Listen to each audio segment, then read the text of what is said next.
That's Can the you right hear button. me? Yeah, that's the right button. We are live. Are we? Yeah. Welcome everybody. Oh, shit. Yeah. Put my phone away then. It's not your time yet. I'll get to you. Welcome to Hella Greg Live, the Church of Hella, whatever you want to call it, part of the Super Network. I am Greg. Find me everywhere at hellagregg or at hellagregg.com. Thank you for watching. Please, follow, subscribe, do all that stuff if you haven't yet. Same goes for everybody watching on YouTube or listening to the podcast. Do all that stuff too. I really appreciate it. You can watch all the replays on the website and all that stuff if you missed tonight's show. There's also puzzles and stuff. There's a merch store. There's commands for all the chat. There's all kinds of cool stuff you can work out. You can buy stuff with my face on it. That would be neat. I have a bunch of stuff coming. I just went and spent like $300 in my own store to get like a bunch of shit with my face on it. Nice. But I'm gonna give some of it away eventually. So, get in line if you want that. Tonight I do regret to inform you I don't have Jesse here with me. He's a bit under the weather, but you can send him well wishes at perfectlycromulentjesse.com. I do have Brea and Lindsay here with me. Say hi, The ladies. backup plan. Yeah. Well, I mean, you guys were the plan, and then part of my starting team fell out. Like, you guys are still here. The other part of your starting team almost fell out too. And then I felt bad because Jesse wasn't here. I was like, shit, I gotta go now. I have to. Well, like in the That's group to chat, make it work. I was just like, I'm definitely not entertaining enough to carry the show on my own. Guilted into showing up. That's welcome. Where can everybody find you? Where can the nice people find you? Honestly, I forget my Instagram, so good luck. You just got to start writing it down on your hand. I'll give you the third letter and the fifth number, and you guys can figure it out. I honestly Some don't of know. these people fucking love puzzles, so it's the. It's a play on Wheezy F Baby, Okay. But I it's forgot you changed it's it, Breezy yeah. F Baby, but I don't know how many F's are in there or H's or any of that, So And baby is not spelled baby. There's like some H's it's in baby. it. Gotcha. How Lil Wayne says it. Oh no, You know what I mean? exactly. You got what it, mean. right? Exactly what you mean. I've heard that when people have said that that's a really, really clever nickname. Only people that know Lil Wayne though understood. I mean, but I had to ask you what it meant. But then you when know you Lil told me, Wayne- I thought it was hilarious. yeah, I'm just really smart that way, I guess. Very clever. Try. Where can people find you, Lindsay? You can find me at Callaway Hair Co. on Instagram, and that is basically the only social media platform I use. Well, there you go. And TikTok. TikTok, You just don't post as much. No, I haven't made a TikTok since June, since I was able to go back to work for the first time, but I'm shut down a third time. I'm unemployed again for the third time this year, so there's all the time in the world for TikToks, is what you're TikTok, maybe I'll make like a premium TikTok if that's a thing. You know what I was It is, but I don't know that you're gonna want to do the stuff that you have to do on premium TikTok. I think it's called OnlyFans. Yeah, that's more or less premium it. TikTok? Yeah, that's, I was thinking about doing a TikTok series because I haven't made one ever, but I was going to do a TikTok series about all the things I hate about TikTok. You should do that. Call I'm sure them it'd be out. popular. 'Cause I fucking hate so many things on there, like all the cliches. And I was just going to not mimic them because I hate them so much I couldn't even mimic them. But I think just giving a description of them is enough for people. Yeah. And at least that would be my way of venting. I think it would be popular, actually. I was always a fan of what Whitney Cummings said when she was describing TikTok. She goes, "What's that video app that everybody uses? Where the girls do like the lazy cheerleading?" And I was like, "Yeah, that seems right." Because at first I didn't know what she was talking about, but then she said the lazy cheerleading, and I was like, "Yeah, It's accurate. It works. Yeah, I know exactly what she's talking about." So, welcome. I'm glad you guys are here. Thanks. Definitely not the backup plan. Definitely the plan A to have you guys here. So I appreciate it. Oof, every time I drink sugar-free Yeah. Red Bull, I always expect vodka. Regular Red Bull, no. But sugar-free, I always expect there to be a really strong vodka taste. And I prep myself. I was wondering why I was going every time I took a drink, but it's because my 21-year-old days. Hey, what that VRM, is. thank you for subscribing. I appreciate that. I appreciate you. I got to change lights too. Damn. Okay, so since Jesse's not here, it's going to take me a minute to get caught up on chat. So, if I fall behind, I'm sorry. But I got the lights. But I'm gonna try and get all up on this. So I appreciate the lighting setup that you Yeah, it's not have done in technical the at all. studio. It's not technical at all. It's falling in places. there's excessive amounts of tape in other places to hold I mean, it it's up. fine. I just feel like I bitched at Jesse for fucking years to change the lighting in the studio. Yeah, but I mean, And you just got it dialed in from day one. Thanks. I think he needed to get the lighting that made him look best and then worked around it. I think that's what happened here. For me, it's just a lack of lighting. I very rarely turn the overhead lights on here. Dim lighting works for me. I look best in it. Same. I mean, I just don't flat out same. All right. So today we are going to talk a little bit about the Men in Black. I'm pretty excited to talk about the Men in Black. I don't know how you guys feel about. I want to do like the head nod. Oh no, don't! I totally have like. Yeah. And just if it's that long, so I don't get DMCA'd. It's like one of my all-time favorites. Yeah, it's I mean, I fucking love Will Smith. yeah, and you know. Got a text from Jesse. Oh yeah, what's his deal? Oh, he said, "Tone it down. My lighting is magnificent." Sorry, Jesse. No, I love you. Let her have it. Oh, I got another thing to change the lights. Sorry, Cactus. I'm trying. Ooh, I like this Pink. one. Yeah. Maybe you should keep it pink since it's like girl power here tonight. If somebody like can spend channel points and make me change the lights again, so Oh, that's like a thing? that's totally a thing. I'm new to Twitch. It's Make only make a Twitch account. You can watch on your phone. And so like if I ask you to change the lighting, Well, I mean, since you're here, It's if you gonna ask me to cost change, you. yeah, it costs you 250 points, but oh Okay. man, these guys are keeping me on their toes. Back to green. Oh, I guess they just hate me because I liked pink, huh? Just kidding.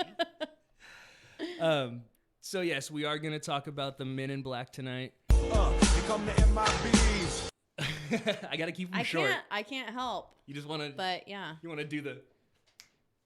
Fucking Will Smith, Yeah, you remember the man. dance? You remember the dance? You're of the age to remember the dance. I also have this one, Give me sugar. but it was so quiet, so I don't know if you can hear it, but it's in there. It's in there.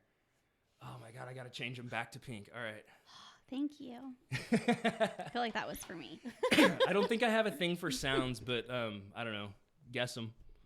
Yeah, there you go. Commands. Also, I missed a dunk. I'll get the dunk in a little bit. Let me get through the beginning here. We're gonna talk about the Men in Black and not necessarily the movie, although I do have a little space for that at the end because that makes it fun.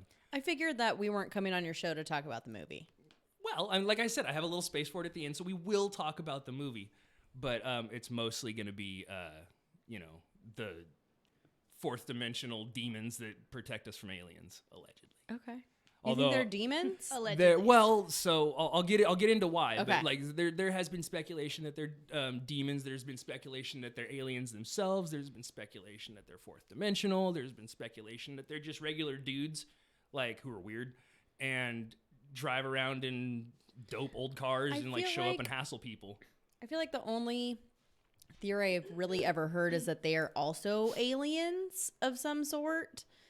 Yeah, I mean that's one of them. I don't That's know, definitely one of them. I'm interested. I've never even didn't know there was other theories. Yeah, like, well, and we'll get into it, but like it makes me laugh how much they actually just spook people.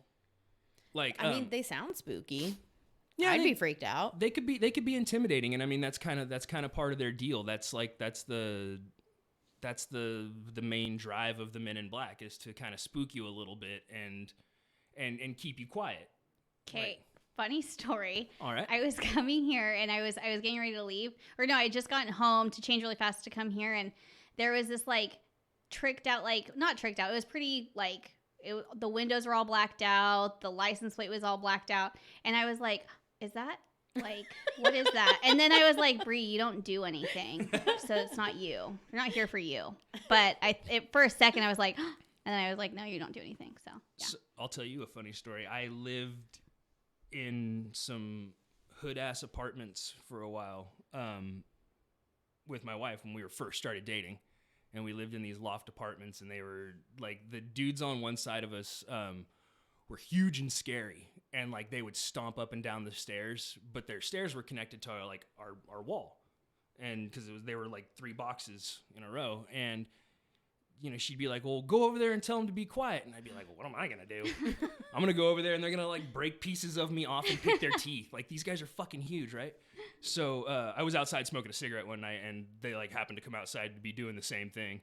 And they all turned around and they were like, what's up? And I was like, hey guys, like, how's it going? And they were very nice. Talked to them for a little bit. The next day, one of the guys in the back of the apartment said that he got burgled. He said he stepped out to throw some stuff in the dumpster, which was like, 40 feet from his apartment. When he came back, his TV and his computer were gone.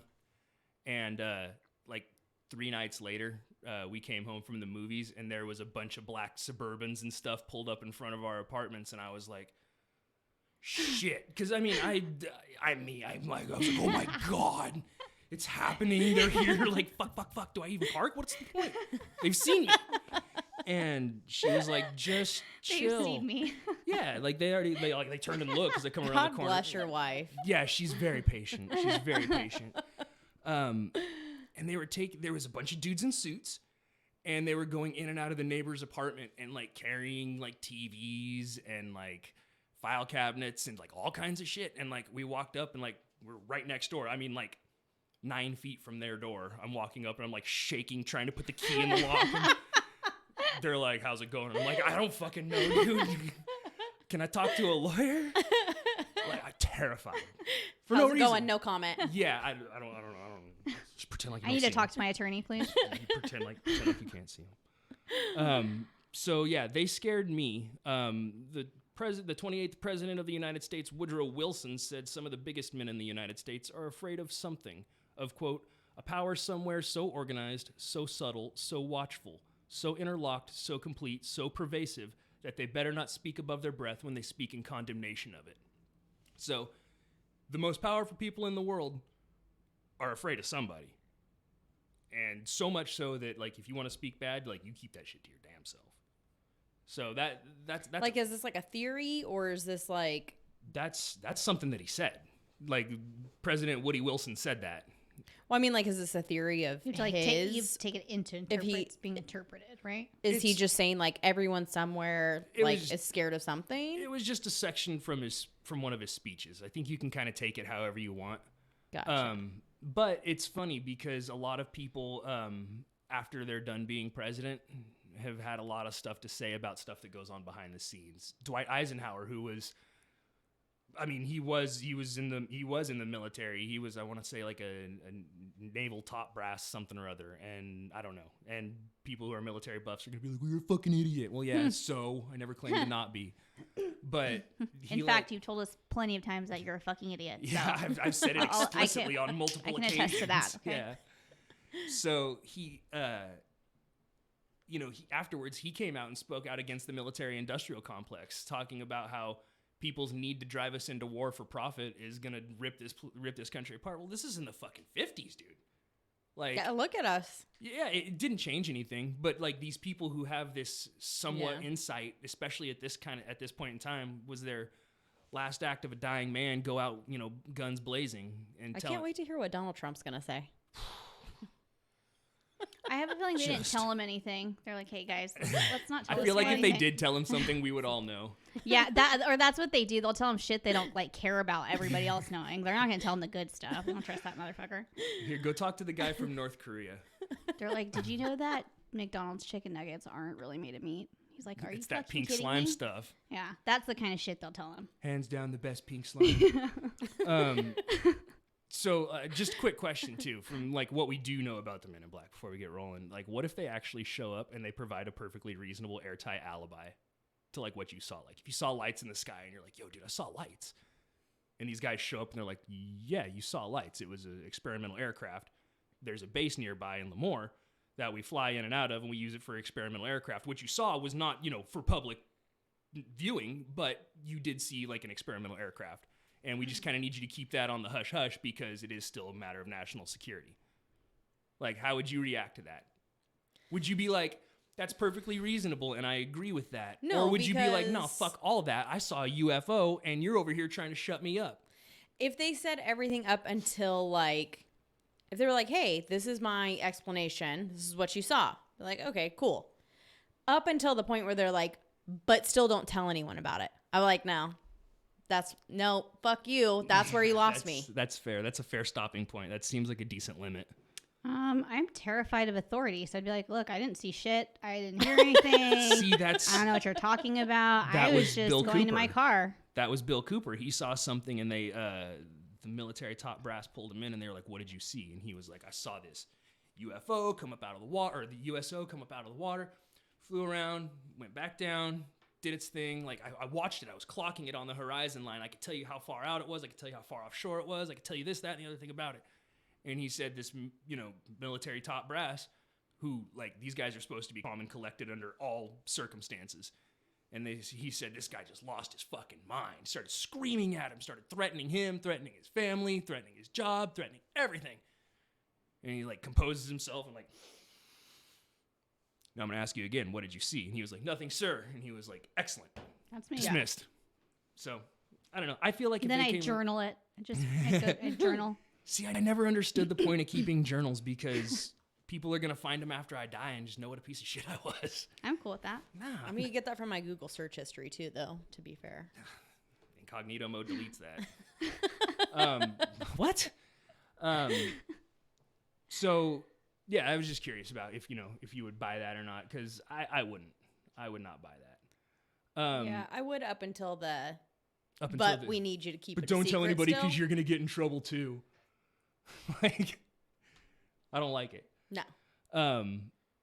So the story, they allegedly show up after credible UFO sightings. They've been reported to persuade people that what they saw, they actually, in fact, did not see, like the line from the song. They have been reported to use a variety of tactics, methods that were later used by government agencies. So we know, like, they use intimidation tactics, gang stalking, and we'll talk about that. They threaten people. They've also been known to prove how far their reach extends by, providing information that maybe nobody else should know, but they have it, and so they're like, look, we know everything. And that can be kind of intimidating. Like they know everything about your life? Like they know everything that they need to know. And they speak really ambiguously. Everything's really cryptic. It's not like they're not interpretation almost. Yeah, like the problem with the example that I just gave is that they're not going to walk up and be like, "Hey, look, what you saw was this." They're going to be like, "You saw something, and you're going to need to forget what you saw." They need to get one of those flashy light bulb things then? I mean, yeah, don't they have like one of those mind eraser things? That'd be easy. I think Will Smith kept it after shooting. He didn't bring it. He didn't put it back in the in the armory. I did hear he's an asshole. Oh, don't tell me that. I have. Yeah, him, Tom Hanks, they're all awful. What? Oh, dude, I'll tell you about Tom Hanks later.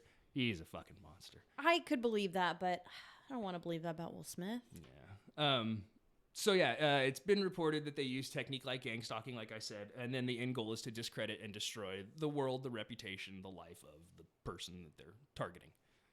I think that's happening to me now, actually. Like Scientology. It's kind of. I mean, Scientology does that. They blackball people hella hard. Just ask Leah, the lady Remini? from Or is that how you I say wasn't it? even gonna shoot my shot at that one. I was just gonna let it pass by. Kings and Queens lady. Yeah, I was just gonna take the L, but yeah, her.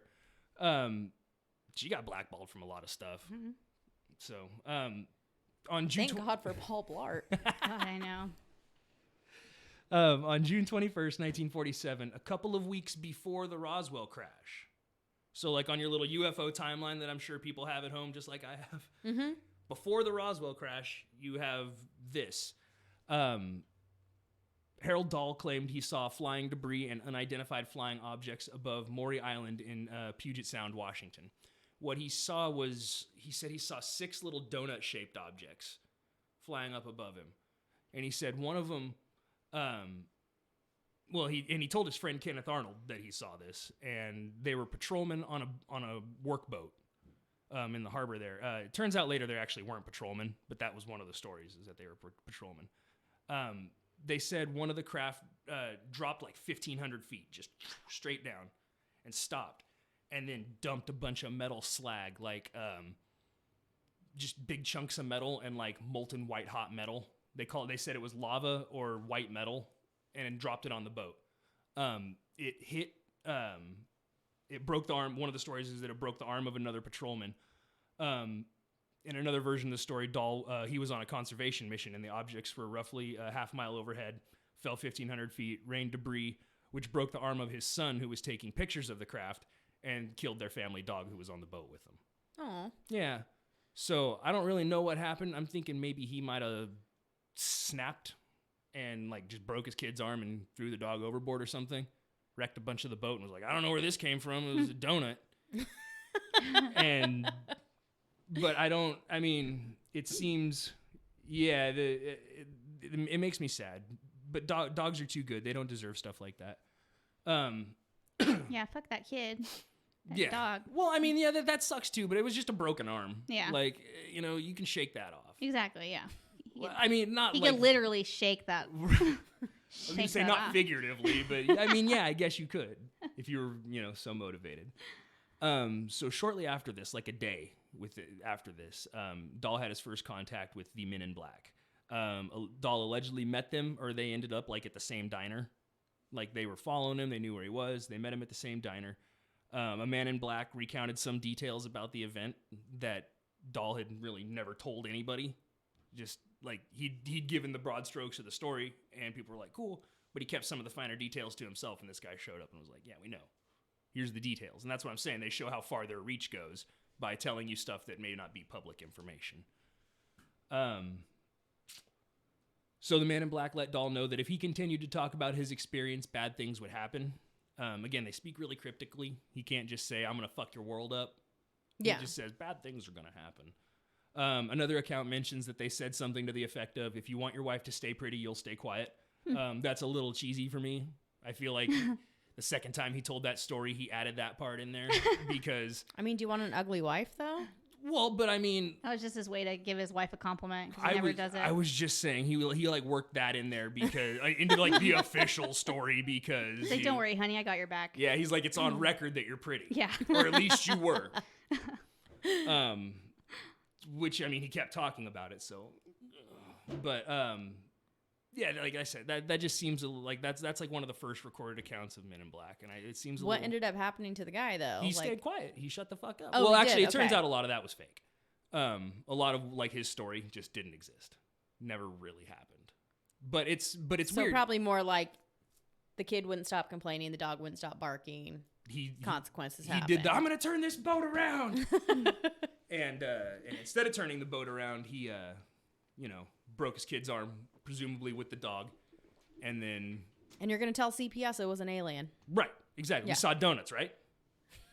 When you said that, I was like, oh, it sounds so good. I know. Donuts do sound hella good right now. So there's Albert Bender. Albert Bender's a little more interesting. He served in the Army Air Forces in World War II. He was also a chief timekeeper for a scissor factory, which he was like the guy responsible. He like, hey, clock in, clock out, take your breaks, take your lunch, like all that stuff. I'm It guessing. sounds like a very pointless job. I'm guessing they probably merged it with HR. Okay.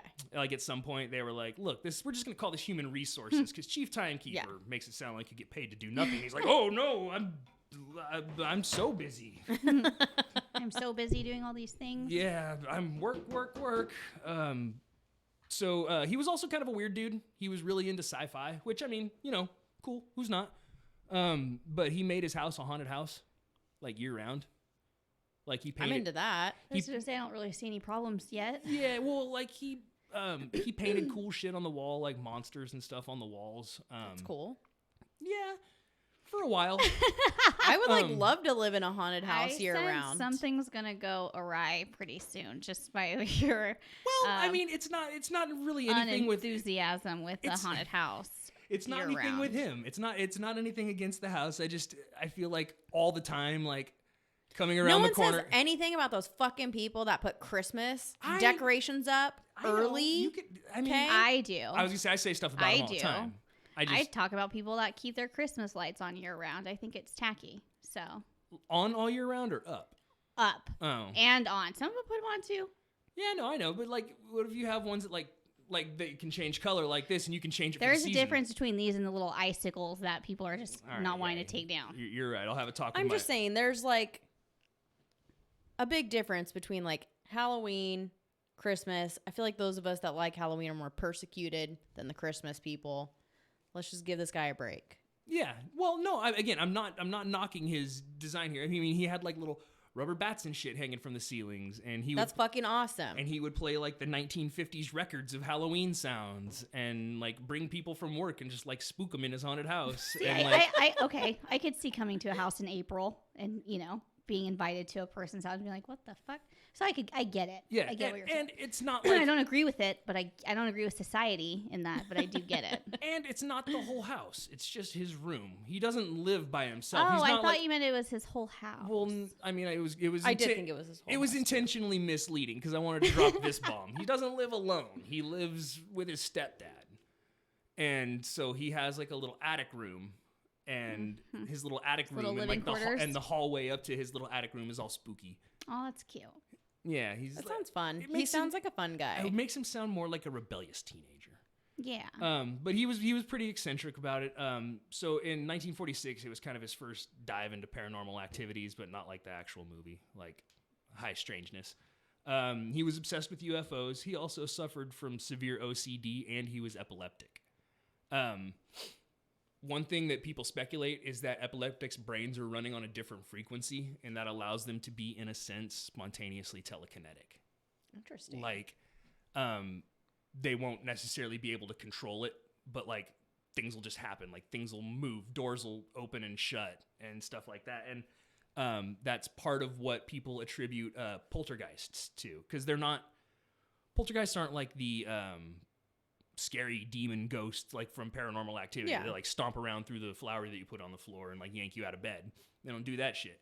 They're the kind of people that like you set your keys down and they take your keys, and then you come back looking for your keys and your keys aren't there, and then you like walk all around the house and you come back and check that spot again and your keys are sitting there. Yeah. You start to question your They're sanity. like little pranksters. Exactly. That's a poltergeist. You guys know that. There's I a don't Family know. Guy episode where the poltergeist he takes the top off the pepper, and he's like, "Do you need any pepper with your steak?" And he has it, and it comes out, and he like is giggling in the corner.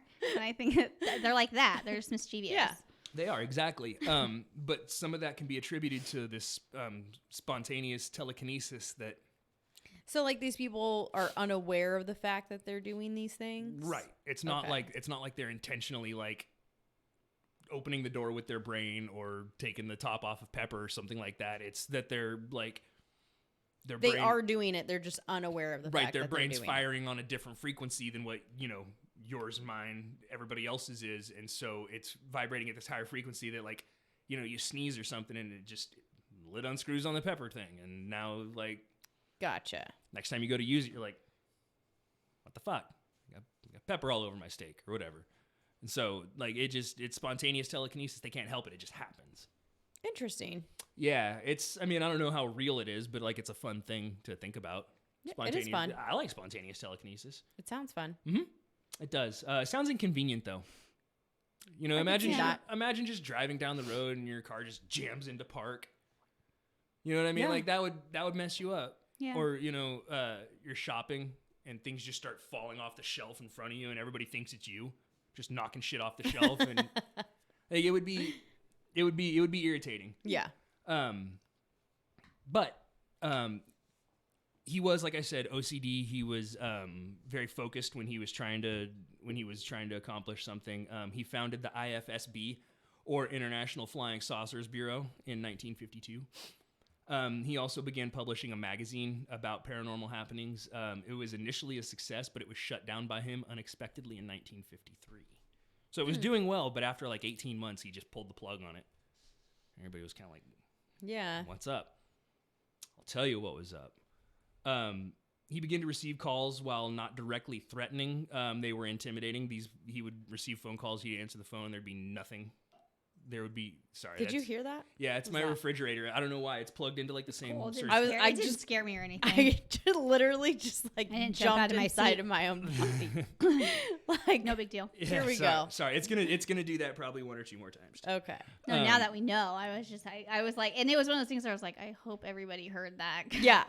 I don't know if the other side can. I don't know if the other side can hear it, but I know like you can hear it on this side. The quick terror in our eyes are like, Yeah, like- a split second. Yeah. Legitimately freaked out. And I'm it's glad I on- wasn't the only one. It's on. It's been recorded, so Okay. for posterity. Oh my God, that was funny.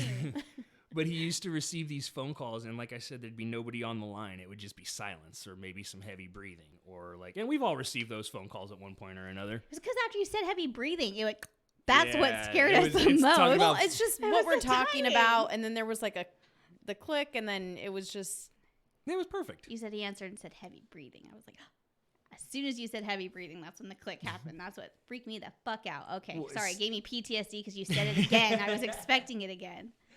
Well, sometimes they hit him with nonsense too. Like they would just say random stuff, like crazy shit that didn't make a whole lot of sense. That it was like all garbled, and he couldn't really, like, people would be like, "What did they say?" And he'd be like, "Well, I don't know." like the apples will find you at midnight. Or something. Well, Like, yeah, exactly. And you say something like that, and people are like, "You're a fucking nutcase." Yeah. like that's plain and simple. yeah. But he received phone calls like that. He said he began to be followed. So he was seeing people following him around. He came home one night. His room smelled like sulfur. So that's why I said, like, there's a little bit of the whole The demon demon aspect there, because this guy is a little far out with it. But Okay, gang stalking. Do you think it's like a real thing, or do you think it's like plays into like someone's paranoia of what's going on? I 100% think gang stalking is a real thing. I 100% think gang stalking happens, and I think the people that participate in gang stalking don't necessarily know what they're doing. You know what I mean? Like, Gang stalking, what is... gang stalking is, we'll talk about it a little bit more, but basically it's just like a big conspiracy against you to make you seem crazy. Yeah, because you know something that you shouldn't know. So like all this crazy weird stuff starts happening, and the more you explain it, the crazier you sound, so that when you do start talking about stuff that you may know that would be accurate, nobody's going to believe you because you've been ranting about weird shit for the last 3 weeks. Like Nancy from The Craft when she gets locked up. A You little. remember that? I mean, Kinda? well, so like, Except she wasn't really being told information by any, like, government information. right. So like, assume you saw something that you maybe weren't supposed to see. You have this information, and they want you to stay quiet.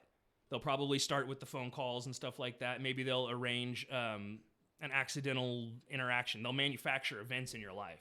So they'll have they'll have one of their agents like bump into you in line and start a thing and irritate you, and then they start calling you and harassing you about this thing, about this event that they manufactured. So now, but nobody else was there to see it. It was in the aisle, in the back of the grocery store where nobody saw it. And then they keep calling you. They drive by your house. They park out front. You would go to work in the morning, and there's a little coffee cup sitting on your front porch. And you're like, okay, so you pick it up, throw it in the trash. Next morning you go out, there's another coffee cup on your front porch. You're like, what the fuck? So you pick it up, throw it in the trash. Third morning you get up extra early. You're waiting. There's no coffee cup. You're like, fuck it, I don't know what to do. You go get dressed, come out to go to work, coffee cup sitting there. Like, they watch you watch them. Mm-hmm. You know what I mean? That's kind of their thing. So that, and what they do is when you start telling people, man, somebody keeps leaving a coffee cup on my front porch, and they've been doing it every day for a week. I don't understand why. Like, people are gonna be like, you're fucking crazy, dude. Yeah.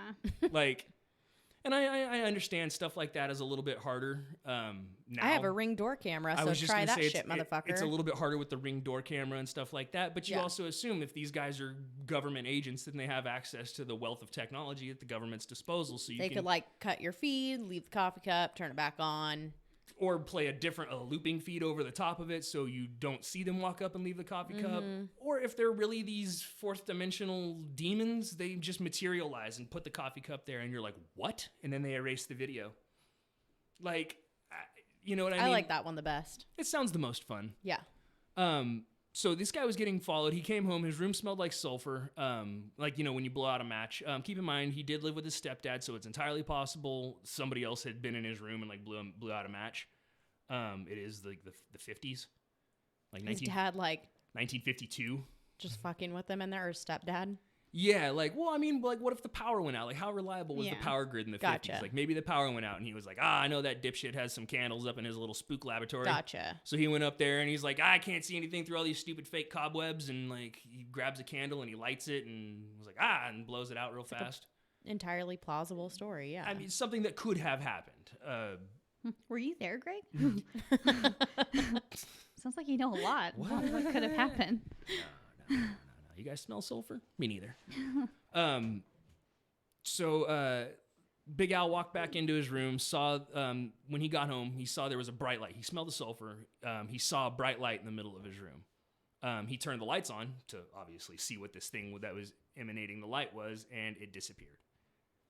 So that was the source of whatever he saw. Like, it just vanished right in front of his face.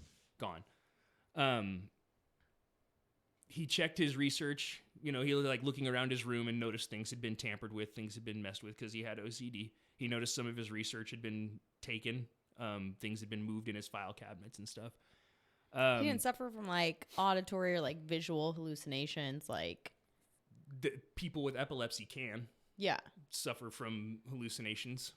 I would assume. I mean, there's a lot of your brain's doing all kinds of crazy shit. It's a little electrical storm like, in there. Yeah, like when you're having a seizure, like you are in kind of like a dreamscape type like world until you like come to. I would need more information. No, on I don't know seizures. about that. I don't think so. I Your don't think mind it's just kind of goes blank. I've talked to people, maybe not epileptic people, but like I have known people that do have seizures, and like that's what I was told from their experiences. And I'm like, what does it feel like when you're having a seizure? They're like, it almost feels like you're in a dream.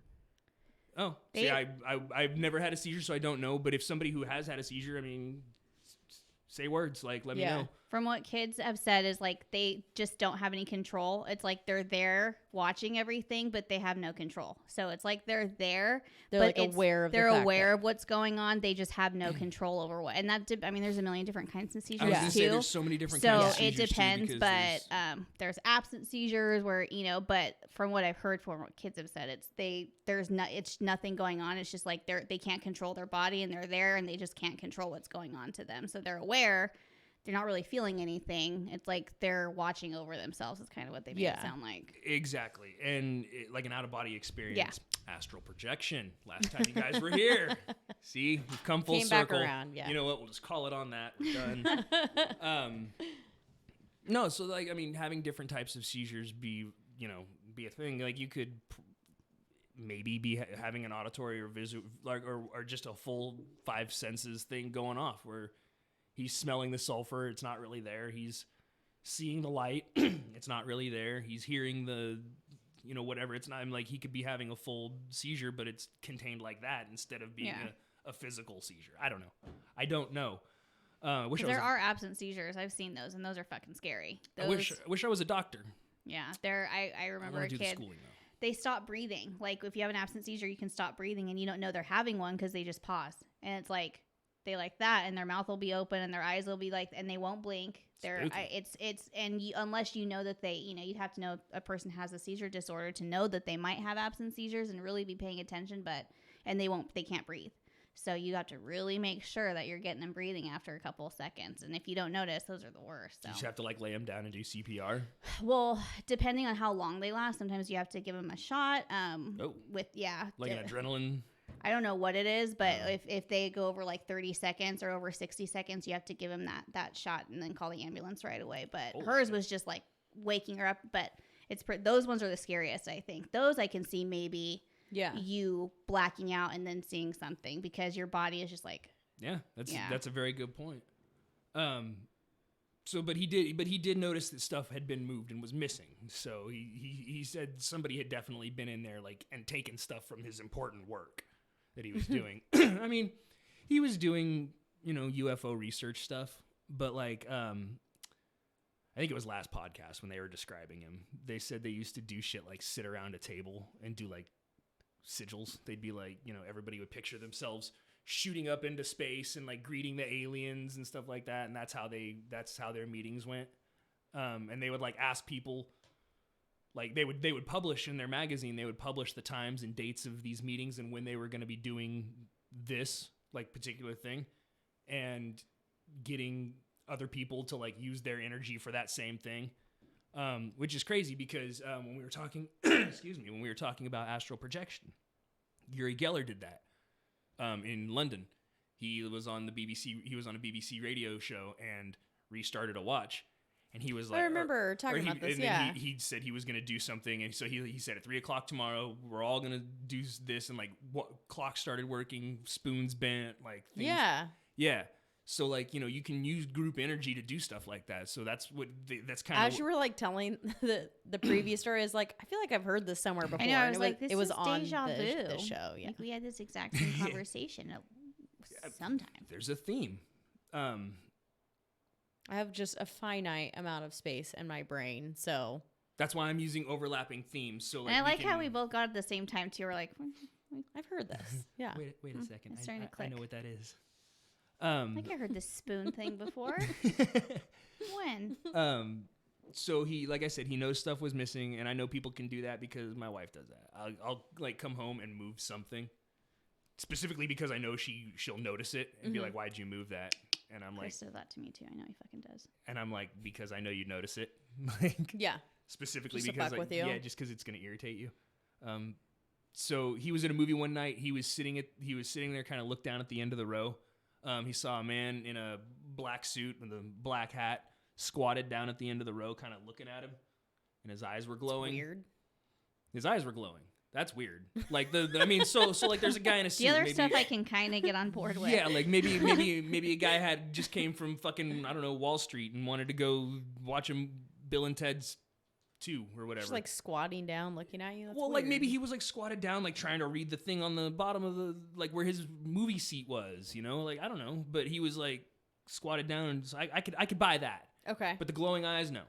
I got to draw the line somewhere, and that is where I'm going to draw the line. So he did one of the, and when he looked back, the guy was gone. So I'm thinking again, That's spooky. just another visual hallucination, where maybe he Yeah. saw the little 1-watt bulbs on the other side of the row that light the thing. Looked over and they were like eyes, and he was like, "What?" And then they weren't eyes, and he Or was like like, how many? Or it was a How many cat. times do you think you see something out of like your peripheral vision? I feel like it happens to me constantly, where I'm like, your brain does but that. there's like nothing there. Your brain can't deal with the lack of information. So like you It don't creates, right? because when you're focusing right here, all your attention right here. You don't need any of this stuff out here. Yeah. So it just kind of fills in the blanks. And like Jesse talks about, like living on a busy street, he said he has to like triple check when he's backing out of the driveway because they're, people back out on the driveway all the time, into not traffic. And Yeah. so they'll just think they see not traffic and back out. Well, if this guy thinks he's being followed, he's going to start picturing that. that's the Yeah. information that his brain's going to come up with to fill in those side spaces. So that's good. I like that. But the man did vanish. He said this was a reoccurring thing for him. He saw these men everywhere, and when he would see them, he would get physically ill. Like it would just make him nauseous, give him headaches and stuff. In March of 1953, he was visited by 3 men in black suits and Homburg hats, which are like kind of like fedoras but a little bit bigger. Okay. Which was the style at the time. It's not like it's 2014 and these guys are rocking fedoras. Yeah. Fucking neckbeards. Why did that ever come back? Because those guys think they look like these guys, but they don't. I don't even get me started on fedoras. Yeah, no, I know. But these guys, these weren't fedoras. These were like more like, I'm thinking like the Dick Tracy hat. Yeah, they get a pass. Okay. Yeah. Again, it's totally the style at the time. Yeah. It's not like Yeah, you said, it's it's not not- like a 2007 asshole wearing Yeah. a fedora. To Yeah, fucking, not some guy showing up in a zoot suit. You're just like, what the fuck? fucking Mumbo number 5 Yeah, and shit. that was 1998. Thank you for like 15 minutes. So in 1953, he was visited by 3 men in black suits and Homburg hats. They allegedly communicated with him telepathically. They told him that he needs to stop his research. They said they knew he devoted a lot of his time and his energy to his research, and now, like, you're done. We understand what you've been doing. We know what you've been doing. You're done doing it. Yeah. Thank you for your time. Thank you for your contribution.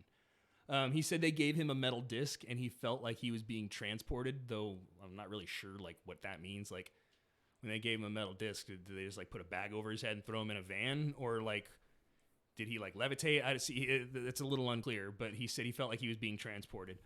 Also, I don't know, like, did they give him a CD? Did they give him, like, a keychain or, like, a coin? I don't know.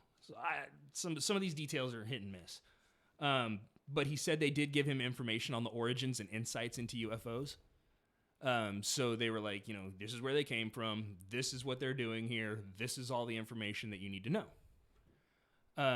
He also he said he wanted to share the information with the other people in the UFO community. He does this magazine. He wants to put this information out there because these people are going to accept it, and that's what they're devoting their time to. He's got the answer. Why not? They told him no. They said basically no chance, fat chance. They took every copy that he had of his magazine and they could find, and they disappeared in a yellow cloud of sulfur. Just like Joe Bluth. Yeah, exactly. Like John Cena. I've got it. I've got all kinds of fun sound clips that I haven't even used yet. Down where your nuts hang. That was former President of the United States, Lyndon Baines Johnson, ordering pants. He was on the phone, and he always talked about how big his hog was, and he was ordering pants from this guy, and he was like, "Your dad makes the pants?" And he's like, "Yeah." And he goes, "Good, I'm going to need an extra couple inches." Down where your nuts hang. Because they're so tight, they cut me. It's like riding a wire fence. Didn't he used to shit with the door open while he was in meetings and stuff, too? Oh, yeah. And he would, like, piss in the garden while he was, like, walking people around the tours of the White House. Oh Woody my Harrelson God. played him in a movie. It was really good. Yeah, that's the guy that helped kill Kennedy. Mm-hmm. Yeah, that was him, huh? And his wife's name is Lady Bird. How sweet is that? I mean, they have the same initials. Lyndon Baines Johnson, Lady Bird Johnson. Like, Which makes me think of it's like wearing matching Hank's clothes. dog. Yeah, exactly. It's like wearing matching clothes. Don't have the same initials. One time, Chris and I accidentally wore the same color, and I was like, what the fuck? One of us has to change. It's too much. Dude, I it don't happens like to it. me so often. Like, not on purpose. Not on purpose at all, yeah. Yeah, it happens all the time. I would definitely not think you would plan that. Out of all people, you would be the last person I could see. My wife and I have a similar style. Couple though. planning. A lot of black. Yeah. A lot of black, and Yeah. it happens a lot. Yeah. I mean, black doesn't count though. I feel like if you're both wearing black, Yeah, we just look like, you know, I don't budget. know if that counts. We look like budget craft. She looks good. I look like, you know, some guy who wants to, I don't know, hang out with a band or something. I don't get it. What if the sulfur smell is just a side effect of the memory eraser flashy stick? There you go. Just burned off little pieces of his brain, his little memory, and that was the cloud, was the flash. Maybe that's why it makes him sick too. It fucks with his inner ears. Yeah. Is the sick thing a common thing? Do I remember? I Well- listened to a podcast about when they see the Men in Black, they get sick or something. Some people do. I think it's more of like an anxiety. I would assume it's probably Yeah. like a feeling of impending doom when you get like sick to your stomach when somebody calls you and they're like, "Yo, we need to talk." Or I mean, like, have you ever And- been stressed enough to the point where you like throw up? Have you You know what talked? I mean? Have you met me? Like, so I know that you've done that. I know that I That's- personally have done that. Like That's where you Monday, Tuesday, are Wednesday, so- Thursday, Friday, you Saturday. get yourself anxious to the point where you're like feel sick. Yeah. Yeah, that's my everyday. Yeah. So I mean, I would imagine it's probably something akin to that. That I get. That I understand. All right. So well, after this encounter where they communicated with him telepathically, he said he was ill for like 3 days. After that, he was too sick to eat. Again, it just sounds like he was really shook, like down to his core. He was shook. He suffered from headaches since then, like migraines and stuff, just all the time. And everyone mentioned that he seemed like he was spooked. Like he seemed like he was afraid of something. He was like, you know, jittery and jumpy and like Paranoid and shit. yeah, which Yeah. you know, mission complete. Congratulations, you've completed gang stalking. Like that's get a little achievement You're for a it and gang everything. stalker. Yeah, it's and we'll talk a little bit more about gang stalking, but it's crazy and it's scary. So he published the last issue of Space Review, like that was the name of his magazine. So he after all this, he published the last issue. And at the end of it, it said, "The mystery of flying saucers is no longer a mystery. The source is already known, but any information about this is being withheld by a higher source." And that was it. It stopped publication on that note. And which is, like I said, it was popular. It was doing well. And it stopped all of a sudden after this meeting with these three guys in black suits. So, and he didn't call them the Men in Black or anything like that. Yeah. But, Do we know? I mean, what has been released recently? I know they've released records of like UFO sightings and like confirming all of that. I haven't. which, so, what do we know like currently in real time? I think Taylor sent me a link to an article that she found on Reddit, which was there's actually like is an intergalactic federation and are like in talks with Earth about getting involved in all that. And I'm like, it sounds like, what was the Star Wars that was super boring, that was all about politics? It was just a giant town hall meeting. Like, what was it, the Phantom Menace or something? I don't know. I've never seen Star Wars. I'm not a Star Wars guy either, but and see, I can freely call it Star Wars, knowing that's what it is because Jesse's not here. I don't have to call it Star Trek. But he's watching. And he said, "Oh, you fuckers." But I mean, I know, didn't the CIA release like some type of... You know, the CIA could walk up right now and be like, yo, here is a list of everything we've ever done. And here's everybody who was involved. Here's where the money came from. Here you go. This is yours. And I'd be like, no. Because I don't buy it. I feel like they tell us exactly what they want us to know. They were the only information we know is what they want us to know. Like they were supposed to declassify like some type of information this year. I remember seeing something that was like confirming the existence of UFOs every year new stuff gets declassified through the Freedom of Information Act. Stuff will hit a statute of limitations. And a lot of stuff that's been like, super deep classified, like there's still Kennedy paperwork. Like they released Kennedy paperwork like 2 years ago or whatever, and it was a big deal. With like 80% of it still redacted. Yeah. And in 2039 is when we're supposed to get the rest of it. And what they're doing is they ensure that all the people who were involved in that process are dead. So that the rest of the people like living on Earth will not care anymore. Like so nobody's there to prove it right or wrong. There's no legal action that can be taken. Gotcha. So like what I discussed with so when we find out like the Bushes were involved with like Kennedy's assassination, they totally were. They'll all be dead by then. Yeah, well, all the ones who would be involved. So like George Herbert Walker Bush. Yeah, like, he's dead. He'll be dead. He's dead. Prescott Bush is long dead. George W. I mean, he was. Yeah. He was that big. Get him on there was nothing he could have possibly done aside from being tied in. Busy painting pictures of dogs. So. Right. Well, shit. And then there's also his Nimrod brother. Please clap. Jed. But he, like the Bushes, like were a huge dynasty, and I think it kind of petered out. I think they really shot their wad with the Jeb, wasn't it? I think they shot their wad with 9/11. I was gonna say 9/11's probably did them in, right? And They're again, like, you know what? We give up. We're gonna bow out gracefully. I don't think it was that. I think they were done. They were like, okay, we had.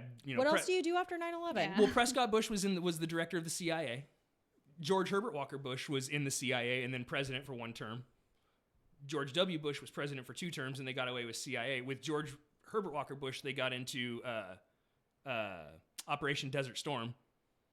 So they're kind of a warmongering family. And then to like have that, they got us in a forever war. They're like, mic drop, we're out. I mean, well, they were like, what else? Flipping us off as they back away. They were like, what else could we do? Well, Can you imagine? Can you imagine? We literally saw it happen. Yeah, all of them. Moonwalk off stage. Bye. And do it to the razors too. Right. For anybody that didn't see. Put it on the screen, Candy. Yeah. Behind me. To the side. Yeah, and I think like they were like, we got one more shot, and like let's throw let's throw the leftovers out there and see if it sticks. And Jeb got out there and ruined the whole thing. Please I'm clap. glad we could laugh about it now. But yeah, also I don't think Bush like did 9/11. Like that's not what I'm saying at all. He was just the tape over the lock so the door could be opened. Yeah. Like that's how they got into the White House, was using George Bush. He was a pawn. He was busy. He was literally reading children's books. Yeah. Like even after he's like, Yeah, Dick Cheney was like, I got it. I don't think he was smart enough to pull any of that off. I'm gonna go shoot somebody in the face and then handle this. So government's fun. It is, and you're right. The CIA is only going to give you what they want you to know, and one of their like mantras is the obfuscation of truth, which is a stupid fucking way of saying lying to people. So, I mean, do you think that whatever they released about like UFOs this year, do you think any of it's like factual, or do you think it's just like, hey, we want you guys to be like not super upset about something right now, so we're gonna like try and distract you, and then it didn't work?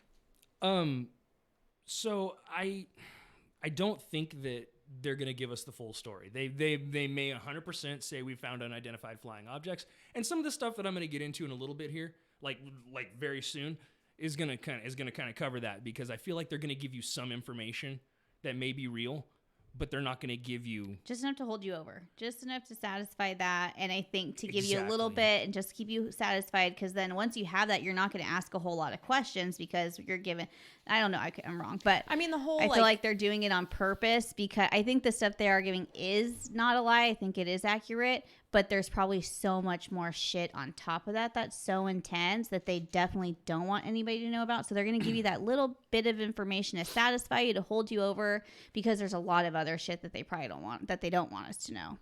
I think you're probably right with that, where they'll give you a little bit of information. They'll say, yes, we have unidentified flying objects. Yes, these are real things. These are actual photos taken of aircraft that we cannot explain, that the U.S. government has nothing to do with. And that'll be that with that. And what that does is not show their entire hand to the rest of the world who's flying experimental satellite planes like the U-2 used to be, or the SR-71 Blackbird was, where they're these super high altitude, crazy fast, unable to be pinged by radar planes that can take crazy high resolution photos of the ground below. I mean, I'm talking like 5,000 pixels by 5,000 pixels, like huge photos that can be zoomed in on and expanded to make a map so you can plot courses and stuff like that. And they're taking hundreds of photos a second as they're flying. And that's what these things are for. So we fly one of those over Soviet Russia in the 70s. Well, shit, they've got a UFO because they don't know we have the SR-71 Blackbird. They knew about the U-2 because they'd seen it. This was something they've never seen, and it's pointy, and it's long, and it looks like a UFO. And it goes beaming by overhead, and they go, what the fuck? Like, there's your UFO. So they declassify that. Hey, we saw this craft. We don't know what it is. It's not ours. It's not U.S. Air Force material. It's not Space Force material. We don't know what it is. So it's an unidentified flying object. It was found at this date, on this time. Those may be accurate. They may not be. Who cares? It's not like it's really going to matter. Because if it was important and it did pertain to national security, they wouldn't tell you. Yeah. Anything they're going to give you is going to be fluff. I mean, that's kind of what I think as far as all that stuff. Also, don't believe anything Tom DeLonge says. Fuck that guy. Wait, why? I got reasons. I'll tell you later. I'll tell you that later too. I feel like you're salty that Blink-182 made it and you didn't. No. You gotta lift your kings up. You can't. We're not here to hate on each other. I'm salty about Tom DeLonge being a shill. He's sold out completely, and he's working with the worst possible people in the name of disclosure. Nah, fuck off. Get out of here. Get out of here. Go sing weird. I like to think that there's people out there like listening, trying to do Tom DeLonge impressions right now. I hope so. Where do we go from here? I mean, I'm doing it in my head for sure. I'm hoping. Yeah. So again, a lot of this stuff came out around the time at the height of of McCarthyism and the Red Scare, which was basically people calling the FBI on their neighbors because they thought they were communists. Mm-hmm. They'd be like, well, this person's talking a lot about community activities, and I don't like that. So that's pretty communist of them. And they'd call the FBI, and the FBI would show up and be like, we need to have a talk.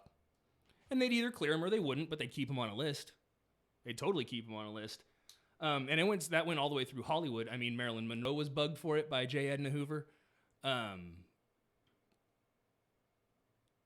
Frank Sinatra. There's a whole bunch of them. A whole bunch of the big stars at the time. Sammy Davis Jr. was one of them.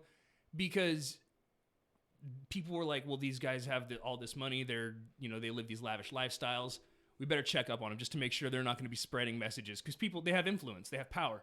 So they want to make sure that people aren't going to be influenced the wrong way by them. So they would bug them. And it was really like it was very 1984 in the 50s. You think that happens still? 100%. With celebrities? So with celebrities, 100%. With regular people, 100%. Yeah.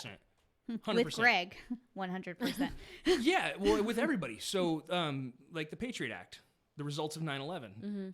The NSA was not necessarily founded because they existed before that. Yeah. But their reach blew up, and so now they have the ability to read emails and read text messages and stuff like that in the name of national security.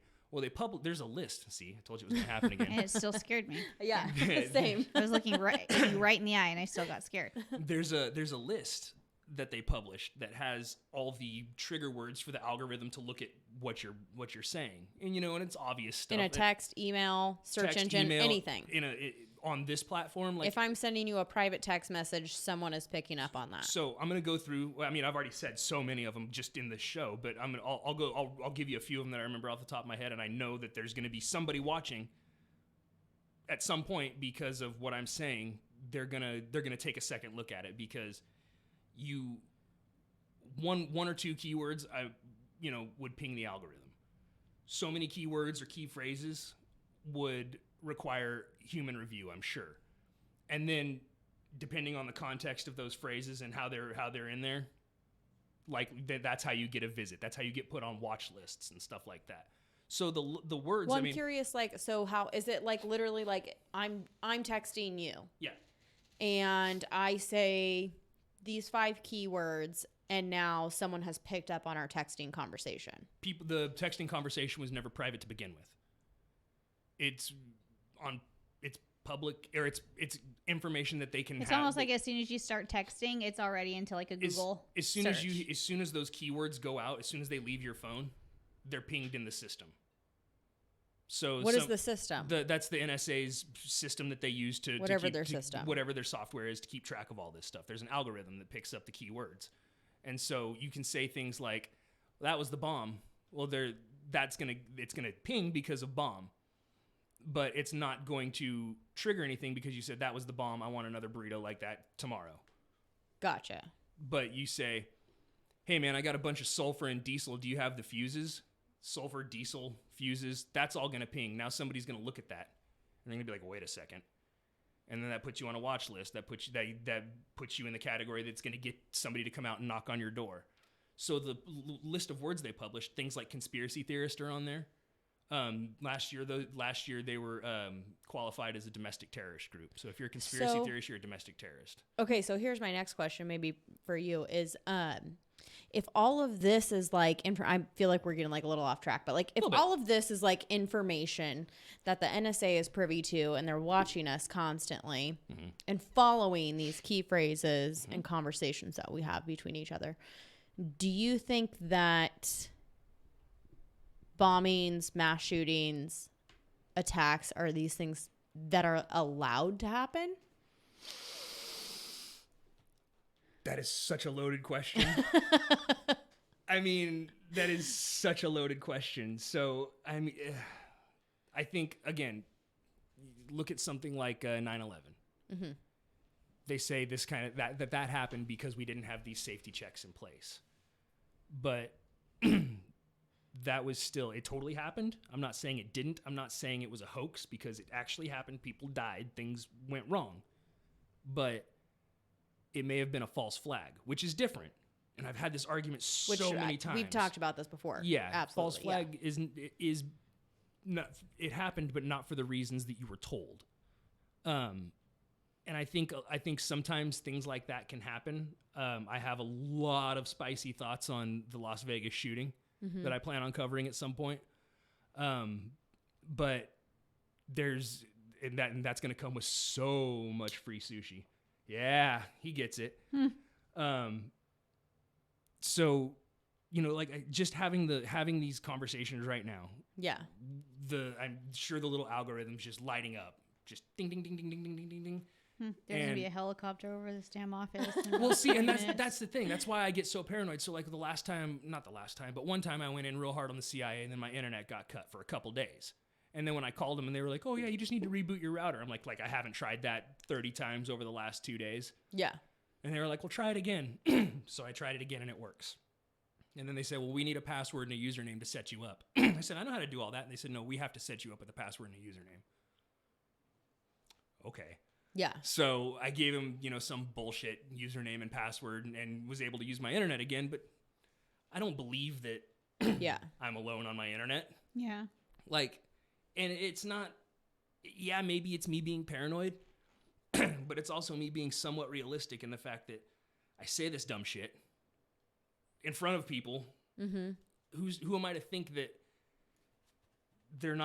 somebody's not listening? Like, if you go to the Freedom of Information Act library, the CIA library, and like click on the FOIA thing and just type in keywords, it'll pull up newspaper articles where somebody mentions the CIA. Not that they did anything in particular, that this tactic was very CIA-esque, and it's the way it was carried out in the aspect of that it was quiet and nobody knew about it until after the fact. And they'll have that entire article, front, back, after the fold, all that stuff, sectioned out, scanned in there, and posted because the CIA was mentioned. Well, as much shit as I talk, I guarantee you I've got a fucking Bart Simpson style folder there where they're just like, this guy's at it again. One of these days he's going to get something right. And one of the others like, you think? Nah. The odds of that are pretty low. Till there's like a knock on the door right now. Right. Did you guys lock that? Yeah, like I said, a lot of this was coming out at the height of McCarthyism and the Red Scare. So Joseph McCarthy and J. Edna Hoover sending G-men to people's houses, knocking on their doors because they were alleged to be communists. This is also, at this point now, we're well after the Roswell crash in 1947, which one of the theories about the Roswell crash is that it wasn't actually a UFO, but an ICBM, or intercontinental ballistic missile, that was that didn't have an incendiary or nuclear payload, but had the bodies of surgically mutilated children, adults, like from a mental institution. They would surgically mutilate them, load them in this rocket that was shaped like a disc or whatever, and then fire them across from Russia here to cause a huge panic. And while everybody's all freaked out about the lights in the sky and the aliens that just got found and this, that, and the other thing, Russia can invade. Because you would assume that, like, right now, talking about aliens, if we were like, yo, dude, there is a UFO out there right now, would you want the Air Force, the Space Force to come fly through and shooting at it? Or would you want them to be cool? Cool. Like, be cool. Yeah, you totally want them to be cool. Yeah. So, if a UFO had already crash landed and we have verifiable proof, and now we're seeing strange aircraft in the sky, unidentified flying objects, do you want the Air Force to go up there and shoot at them? Or do you want the Air Force to be cool because you're not sure what it is? Oh. So now they're taking our defense out of the game. Very interesting. Well, so inside some of the wreckage, they found Cyrillic, which is the Russian letters, stamped on some of the metal, allegedly. I've been to Roswell once. Really? I was in high school. I've never been. It's one of the pilgrimages I want to make. It's a very interesting town. I saw the funeral home that the alien bodies were supposedly taken to. Where? Yeah, it's alien. You go to like a fucking alien themed McDonald's there. Yeah, I've heard about that. It seems like it'd be fun. It was fun. I've also wanted to try meth, so I think I'll go to Roswell. And I was in high school at the time, so it consisted of like meeting in back alleys and like drinking beer. Sweet. Yeah. I think if I were to go, that's what it would be. Yeah. I think that's what Roswell is. Yeah. Essentially. No, that's their whole that town. And buying little pins with green alien heads on them. I was getting like fucked up in like someone's double wide trailer. It sounds like New Mexico. It was fun. That sounds like every New Mexican city I've been to, and I've been to like 4. Never Roswell though. How weird. It's fun. Yeah. I would say go. All right, I'll allow it. Endorsement for Roswell.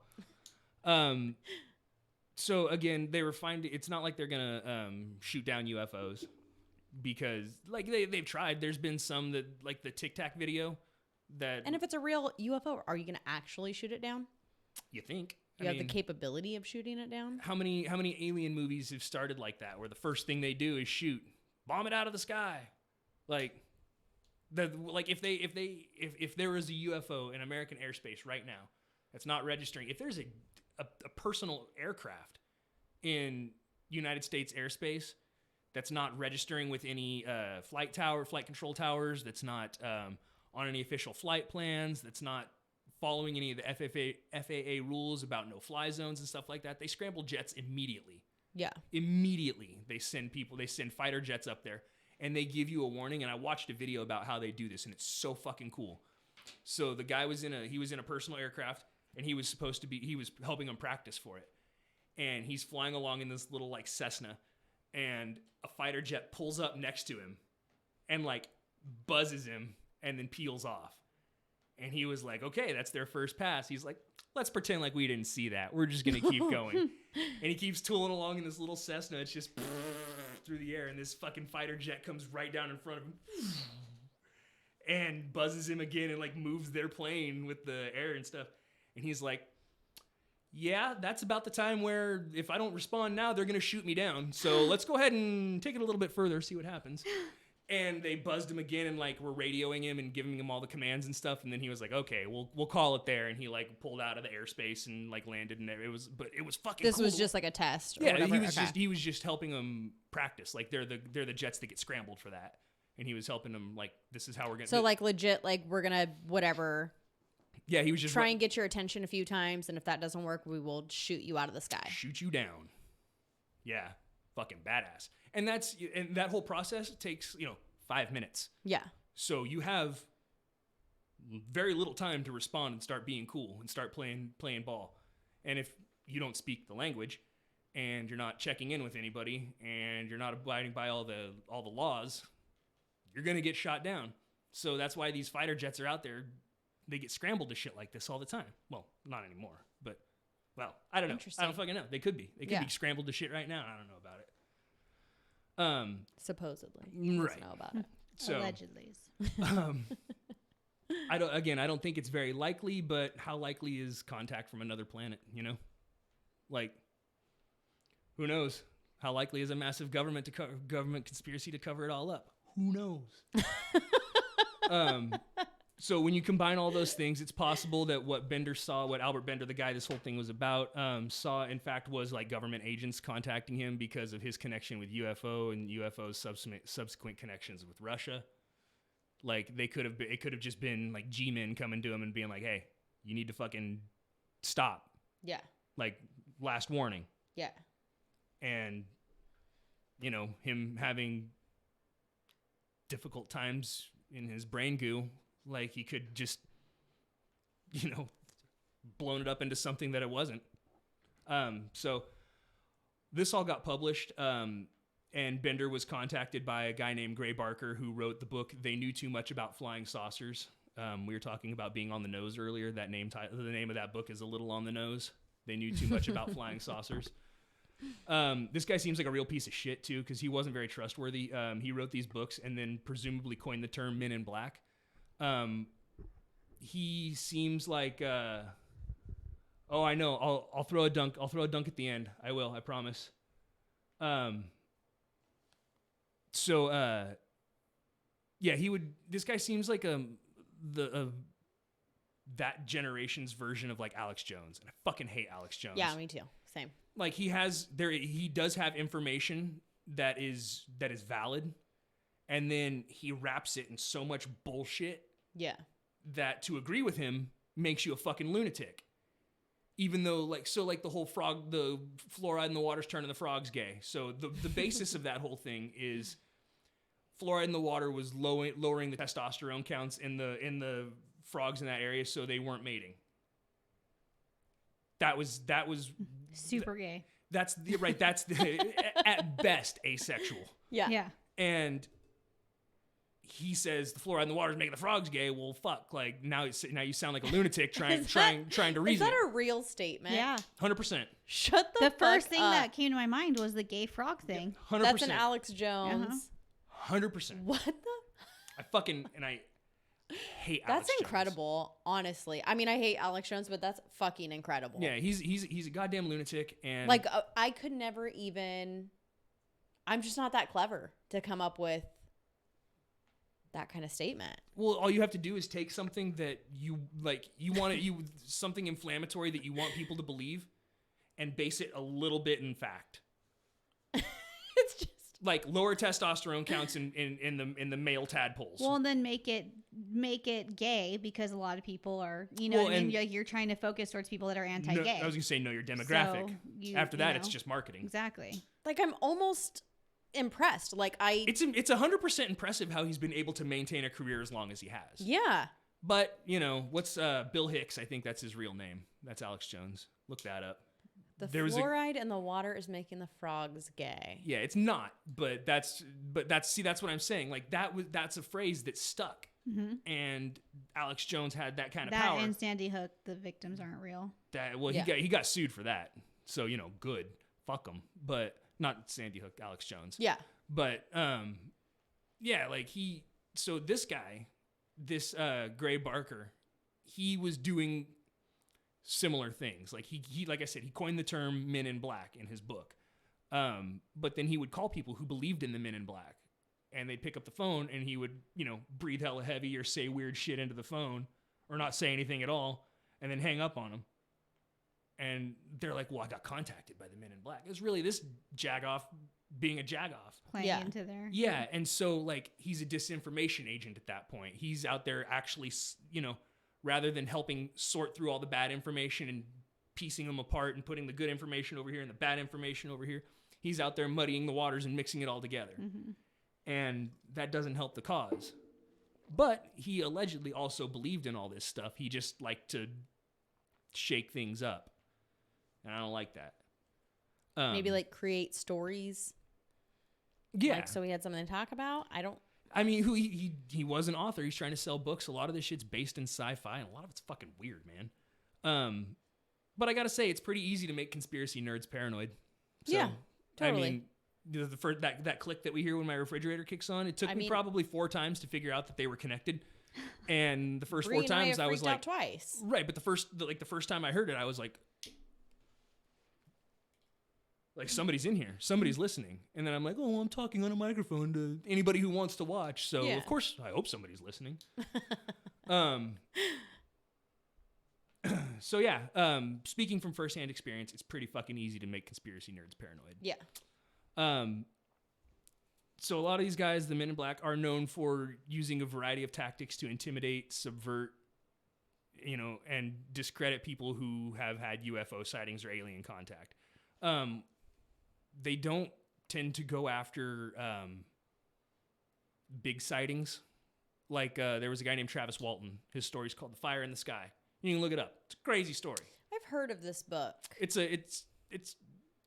check it out. Okay.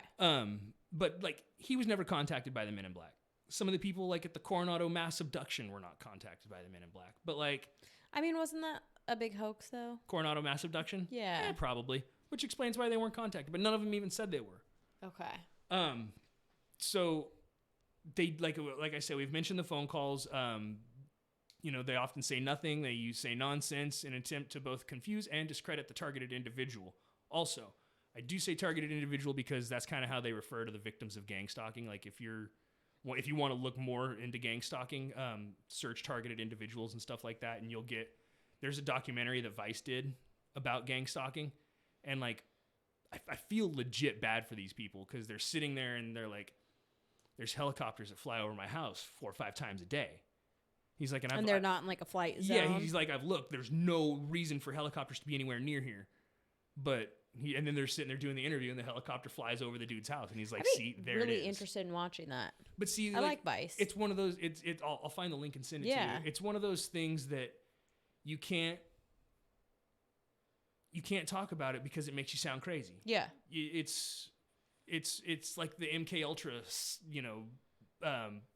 type of mind control, where they make it so ridiculous that when you do bring it up, it's not believable. It's just not a thing that anybody would buy. It's really making me think of someone I know that is like very into like QAnon. And this person has told me some really off the wall shit recently where I'm just like, I feel like you need psychiatric help. Yeah, QAnon is its own fucking animal. That whole thing is just insane. But now, I mean, could this be like real? And she's purposely sounding crazy. Like, I don't know. We'll see in that. Doubtful. Some of that stuff, I think a lot of that, it's called, they're called psyops or psychic operations or psycho operations. They use them to mess with the public's head. It's again like the CIA where they have people working in every facet of the media. So you have people working at a newspaper, and it may not be the reporter. The reporter's not the one. The one who wrote that wrote everything, and the editor who signed off on everything may not be the ones that work for the CIA, but their boss works for the CIA. And so he says, no, we're not running that. Yes, we're running that. I don't like the way this feels. Everybody gets a feel for it down the chain of command, and then that's how things run. You don't need to have somebody there 24/7 who's on the CIA payroll. You have one person who can make decisions on the CIA payroll. Same thing with TV stations. You'll have one person who's in charge of programming, who controls what people see, who controls the type of messages that get out there, and they're the ones that make all the decisions. Everybody else learns to fall in line. And then, occasionally, yeah, you do. You grab, like, if you're the CIA, you grab mafia bosses to have them do your dirty work so it can't be tied back to the government, the quote-unquote government. You can't, you have celebrities out there pushing a message, pushing an agenda, because people are going to listen to it. And this is all written down in a playbook called Operation Mockingbird. And that's what the CIA does. Like, that's part of their thing. And to think that they're only doing it here in the United States is just naive. Yeah. Like, you don't come up with all this crazy, grandiose, covert schemes and use them once. Yeah. Like, that's a thing where you use it as many times as you can until you have all the power. Like, first you get the money, then you get the power, then you get the women. And so, yeah, that's a little bit of what they do. But, like, so if you're interested, look up targeted individuals, because gang stalking is like how they go after them. It seems to be the way they're able to control and manipulate victims.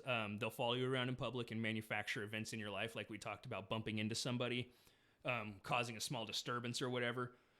So much so is where, like, they'll have entire controlled environments where you could go into the grocery store or like the liquor store, and you just run in to grab a soda and a bag of chips, and everybody in there is looking at you, and you feel like you're being stared at when you're in there. Like American Horror Story, The Cult. Yes. I was like, I know I've seen that somewhere. Yeah. Right? Yeah. I mean, I do remember Sam coming and getting me, and she's like, yo, dude, they're talking about gang stalking. And like, yeah, it's the same. It was like a grocery store too. Mm-hmm. Yeah. Where they same concept. And what they'll do is they'll flood it with people who are told to just stare at you. Mm-hmm. And so they walk down the aisle and they'll look at you, and they'll make it all weird. So what if you were walking in a Save Mart and someone was just like, we'll give you $5 to just stare at this person when they walk in? You just be like, okay. No. But I think it would be more like, hey, we're going to do a flash mob. This is going to be a funny prank. Then I'd be like, fuck no. Well, I mean, but they I do it more for the money. If you told me it was a flash mob, I'd be like, right. But how many people think it's funny to be part of a flash mob and just start dancing in the middle of a mall or whatever? So if you tell them, hey, look, this is part of a prank video, and we're gonna have everybody go in, and we're just gonna stare at this one person. And we've got somebody. We're gonna use all the security cameras. We're gonna film all of it. It's for a TV show. It'll come out in 6 months. So, unless Sal himself comes and tells me, I'm not fucking doing it. But I mean, I feel like you're asking the wrong crowd here, because I would hate that. I'd be like, no, not at all. Fuck you. Don't waste my time. I hate you. All four. You're asking the most introverted person that question. No, it's probably not a good person. I 100% agree, because I wouldn't partake. Exactly. You'd be like, fuck no. I wouldn't partake in it because of stuff like gang stalking. I don't want to be a party to that. I know gang stalking happens. You're such a pure. Yeah, I'm for all the wrong reasons. I'm more for selfish reasons and not wanting. That's fine. Positive energy for selfish reasons is still positive energy. Like, I don't want to be a party to gang stalking, so I'd be like, no, I don't want anything to do with this. And and then they say, okay, well, then the store's closed for the next half hour because we're doing a flash mob. And then I throat punch him because I want my fucking Bath and Body Works candles. Oh God, don't get me fucking started. But then they also do stuff like following you down the road, running you off the road. Things like that. That's scary. Right. But if they don't actually hit your car, if they just, think about all the times you've been driving down the road and somebody swerves into your lane and you're like, oh shit. Like, what if they did that on purpose? What if that was intentional? What if the goal was to run you off the road because you saw something, whether or not you knew you saw something, they think you know something you don't know. They don't want you to know. So they run you off the road. Then they get out and they say, hey, stop. Those things you thought you knew, you don't. Forget everything you saw, and you'll never see me again. And then they get back in their old fucking Lincoln town car and drive away. Like, I'd be shook. Yeah, and that's the point. It's to scare you. That's why some of these guys, like, they do obvious surveillance, like not even hiding it, where they'll follow you and they'll get out of the car. When you get out of the car, and they'll watch you walk into the store, and they'll sit there and just watch you, wait for you to come out. When you come out and you get back in the car, they'll get back in the car. And then they'll follow you out of the driveway and onto your next stop on your errands. That's so much scarier than like someone just following you. Mm-hmm. No, they want you to know that they see you. Otherwise, it's not gang stalking. It's just stalking. Like, it's, you know what I mean? It's not intimidating if you don't know. Yeah, you get that creepy feeling like you're being watched, but how can you verify it unless you turn around and there's a dude in a black suit with a black trench coat and a black hat, black sunglasses, gray gloves, and he's standing there watching you. Just waiting for you to make a move. Talk to somebody you shouldn't. What's he gonna do? I don't know. So that's part of the intimidation tactics, and that's part of gang stalking. And like I said, they'll do shit like leave trash out for you, where you gotta keep finding it, and it starts to drive you nuts. Like, who keeps leaving this shit here? Why does this keep happening to me? I don't understand. And they're like, and then you sound crazy. I don't understand. Somebody's messing with me. They keep leaving their dog shit on my lawn, even though I put a sign out that says, "Please pick up your dog shit." They're still letting their dog. It's so clever because something so small, that eats that's just you. like how our brains work. And that's what they'll do is they'll find weaknesses. Maybe they have somebody come talk to you. Somebody you maybe if you got gang stalked, maybe they have somebody come in to get their hair done, and they're talking to you. And not right now. We're shut down again for the third time. But you start opening up and you mention some personal things. You say, "Hey, I like this, I like that." They already know what you know. Yeah. But now they have this person in there and they're talking to you, and that you say, "Oh yeah, I've got, sometimes I get so frustrated with my daughter and blah blah blah." And they're like, "Oh. I never do. She's perfect." And I'm the most perfect mother that ever lived. So you mention your daughter, and they're like, "Okay, she's got a weakness." And then they say things like, "If you want your daughter to stay pretty, you're going to keep your damn mouth shut." In the official I way. would fucking leave the country. Exactly. I would be gone. 100%. I would go underground. You would take, if they said, "Now take all that shit, all those documents that you have, and throw them in the fireplace. I don't ever want to hear anything about this again. If I do, come to your house." Okay, bye. I don't even know. I would change my fucking name. Yeah, and it works. Yeah, it 100% works. So they keep doing it. Why change a winning formula? Yeah. So there's a guy named Dr. Herbert Hopkins. He was consulted on a UFO case in Maine. He was contacted because of his involvement in the case, and the person claimed to be from the UFO community, but asked if they could meet. He just said, he said, I'm a fan of your work. I want to meet with you and talk about this some more. Hopkins was like, sure. He gave him his address, got up, hung up the phone, got up, went over, flipped on the lights, and immediately the guy knocked on the door. Right away. He said it was within minutes of initially asking. Keep in mind, this is 1976. So cell phones... Can't just get in Google Maps really quick. Cell phones had only been used in the private sector 3 years before. The first cell phones were used in 1973. They weighed 4.5 pounds each. God damn. Yeah. I remember my mom's car phone, and she had a Mustang. In the bag? In the console. Oh, she had the middle console that you can pick up, yeah. But I mean, my if you dad gave totally had someone the bag phone that plugged into the lighter. Sweet. Well, if I was like, "Hey, okay, come meet me at this address," you would have to literally pull out a map and be like, "Okay, I'm here. Yeah. This is how do I?" You plot a course. That takes time. Okay, you got to get in the car. You got to drive over. You might have to stop and be like, "Okay, what street am I on?" Okay, you got to get gas. You got to. There's anything that would make this take longer than a few minutes. Yeah. Unless he's already there.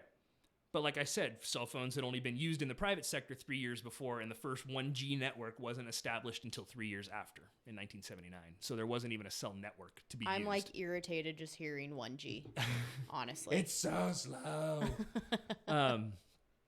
So I also feel it's important to point out that the private sector usually gets stuff after the military is done with it. So just to say that the cell phones have been used in 1973 in the private sector, that's not to say that the government didn't already have them, use them, and then move on from them at that point. Yeah. Because that's the way they work, is they find an invention, they determine its military value, and then use it according. And if there is no military value, sure, fuck it, the public can have it. Yeah. But hey, we can use this to start a war. Yeah, this Coco Chanel perfume You mean when concentrated, it's the same thing as nerve gas? We'll fucking load it up. Sir, that costs $30,000 for each payload. Oh, that's less than the shit we normally fire at them. Go ahead.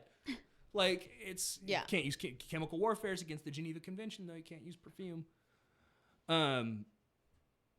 So yeah, they find new inventions, determine its military worth, and then release it to the public once its strategic value drops below the cost to keep it.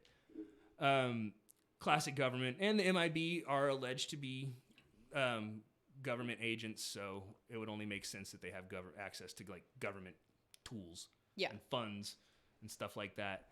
I'm not saying it's like, fact, but it's as possible as anything else we've talked about. So the man that showed up made Hopkins' dog very uncomfortable. And as a guy with two little pooches, if they vibe bad on someone, I'm generally not going to let that person in my house. Yeah. You know what I mean? Agree. Like, even if it was like one of you guys and you showed up, my dog was just like, nah, fuck all that, which they don't. They're very happy guys. But I'm pretty sure your dogs like me. yeah. If But, put it met this them, way, like, if your one dog time, did but- that to me, I would question myself. I'd be like, what did I do wrong? right, and they're very happy guys. Well, I don't know, it took Audrey how many years to She's finally very- come around to me? But Some- she's very I protective was gonna of say, me, some so dogs that's are- just her being. She's never looking been out for shitty her with mom. me, but like, Yeah, she never bite anybody or do no, anything it like that. took me years to be able to pick that dog up and just be like, I think it was like last winter. Like, it's been It was probably a literally year. probably this summer. And I was able to hold her, and I was like, oh my God, she finally likes me. My little dog Pete, like, you don't have a choice. If you're going to be in the house, you have to hold him. Yeah. Them's the rules. He doesn't make them. He just enforces them. But so when this guy showed up, his dog went ham, just barking, growling, the whole nine. Especially if your dog does like everyone. Yeah. And he said against his better judgment, he let the man in the house anyway. He didn't really want to. He was like, I have no desire to let you in. Come on in. But do you think it would be was- like one of those whole like manners things, like people don't want to be perceived as like being rude? I think if a stranger shows up at your house in the middle of the night, a stranger that got your phone number somehow. I mean, it could have been in the phone book. He could have been unlisted. Who knows? But somebody calls you out of the blue and says, I want to meet with you. And then your dog just immediately starts acting aggressive towards them. You're not going to invite them in, right? No. away. Manners or not. I think even without the dog, I probably wouldn't invite them in. But you may stand there on the porch and talk Yeah. to them for a minute, or stand there with the door cracked a little bit and your head stuck out Yeah. and talking to them. But you're probably not just going to be like, why don't you come on into my house? Yeah. But he invited the guy in anyway. He said once he got into the light of his house and he could see him, he said the man had no hair, no eyebrows, no eyelashes. He was very pale and plasticky looking. When they asked him about his complexion, he said it was closer to a corpse. He was like, Gray. yeah. Sounds like a cancer patient. And he had bright red lips. And like while he was sitting there talking with Hopkins, he kept touching the back. He had gloves on, and he kept touching them to the back of his lips, like the back of his gloves to his lips, and it smeared his lips. He had lipstick on. He didn't actually have lips. He had like a little hole. Oh, like those dumb bitches that do lip line their lips hella big as if we can't see that top part of their lips sticking out like that. Exactly. You know exactly what I'm talking about too. So shots fired. If that's you, If that's We you, all know. we Shots know. fired. We can see that top bump under the half-inch layer of lipstick. We see it. We're just not saying anything. So yes, like the smeared lips, and then he was just like, my mistake, like, and tried to fix it, but it was really weird. The whole interaction was really weird. So he questioned Hopkins about the case, about all his UFO stuff that he was working on, and then according to the Night Sky, they said the man in black informed Hopkins that there were 2 coins in his pocket, which was correct, and asked him to remove one. Hopkins complied and held the coin, a shiny new penny, in the palm of his hand. The man in black told Hopkins to watch the coin closely. After a few moments, the coin took on a silvery appearance and then appeared to be going out of focus. He said it then began to fade away and eventually disappeared altogether. The man in black informed Hopkins that the coin would never be seen, quote, on this plane again, and then inquired to whether Hopkins was familiar with the alleged UFO abductee Barney Hill, who Hopkins replied that he'd heard of Barney Hill and he was under the impression that he died in the not-too-distant past. The man in black informed Hopkins that that was correct and that, quote, Barney didn't have a heart, said the man in black, just like, quote, you don't have a coin. It should be noted that Barney Hill actually died of a cerebral hemorrhage, but the Man in Black then gently suggested that Hopkins destroy any material that he had related to the UFO case. So they said Barney Hill didn't have a heart. Like the Man in Black said, basically he dissolved Barney Hill's heart. Yeah. Have you ever heard the Betty and Barney Hill story? Mm-mm. You haven't? It's like one of my like favorite UFO. Yeah, I was gonna say, stories. It's so as good. sad as it is, it's a very cool story. It's like it's just insanely. It's I feel raw. credible. It's like raw. it's one of the more credible stories I've heard. It's very good. It's one of the more popular ones, so there's been a lot of information about it. Is there like a documentary on it or anything? There's a few. The thick and veiny of it is they were a young. Ugh, I don't like that. I don't like it. They were a young interracial couple driving home one night, and a UFO pretty much landed in front of them and abducted them, and then did their little experiments and stuff, and then dropped them off. And they were kind of realizing all this stuff, something weird had happened, did some hypnotic regression therapy, and had very similar accounts of what happened. Did they videotape or record No, this was in the not videotape, but record the sessions that they did with that person? I think there might have been a couple. So you I might have can, heard it or something. like on your commute. Last podcast does Maybe that's where I a series. heard It's it. like Yeah. a couple episodes. It's really good. I think I maybe have heard it then. Betty and Barney Hill is it's a good story. So, It is, yeah. but yeah, he died of a cerebral hemorrhage, so it wasn't necessarily a lack of heart. Yeah. So I mean, what that guy said makes no sense. Well, unless that was the cause, and the autopsy just showed it was a cerebral hemorrhage, and because they can get in there and change documents and stuff because they're the government. I mean, Yeah. I don't fucking know. They could be. Like, do you you guys have watched the X-Files? Yeah. No? Mm-mm. Oh man, watch the X-Files because it's good. Like, so the X-Files, what they do is they have a main story. There's like a main canon story that's always progressing, but in between those canon episodes, bless you. Excuse me. They, Sorry. It's not COVID. Sorry. It's more like allergies. We've all got them. Well, if it was, it's a little too late for me anyways. I was gonna say we're Right next to you. um, Fucking that shit does go more than 3 feet from what I hear, so. So they have the main canon story, and basically in between all those episodes is when they do like the fun episodes about the guy who can like squeeze down really tight and fit through like air vents, and like the guy that was the lizard and stuff like that. Like, I haven't seen the show honestly since I was a kid. It I was used to watch popular all when the I was a time, kid, though. and I Yeah. didn't. I wasn't into it. My mom was, but I was into it then, and I've recently, like, the series is on Hulu. I'll have to get into the. If you have Hulu, Yeah.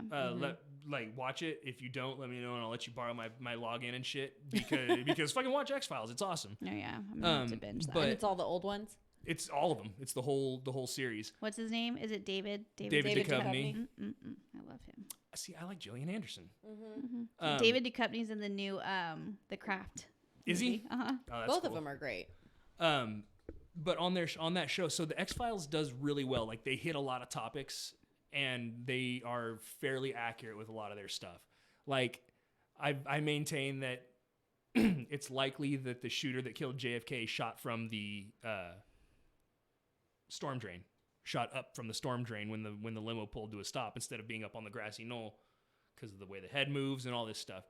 But and that was in a documentary I saw that talked about all the other people that were involved in the assassination. This whole thing, talked about it a couple weeks ago. On the X-Files, that's how it happened. Like, the guy shot from the storm drain and shot Interesting. and it was the smoking man, I believe. I don't want to spoil anything for anybody who hasn't watched X-Files, but if you're this old and haven't watched X-Files, then Yeah, fuck we're are you about doing? 30 years. Yeah, fuck are past, you I doing? think you're good. But it was the smoking man who did it, and he plays a very Prescott Bush character where he has access to all this information and all this stuff and he's never there. He's always in the background. He's not like, and that's how these Men in Black feel, and that's how this guy always felt. Is he's one of like the Men in Black. He would show up in his nondescript suit, looking very plain, and he didn't play games. He didn't waste time with small talk. He didn't waste time with anything. He just came in. He said what he had to say, made sure that you understood it, and then left. And that's how a lot of these guys. That's how these Men in Black feel. So there was a guy named Jack Robinson, and he and his wife Mary were UFO researchers.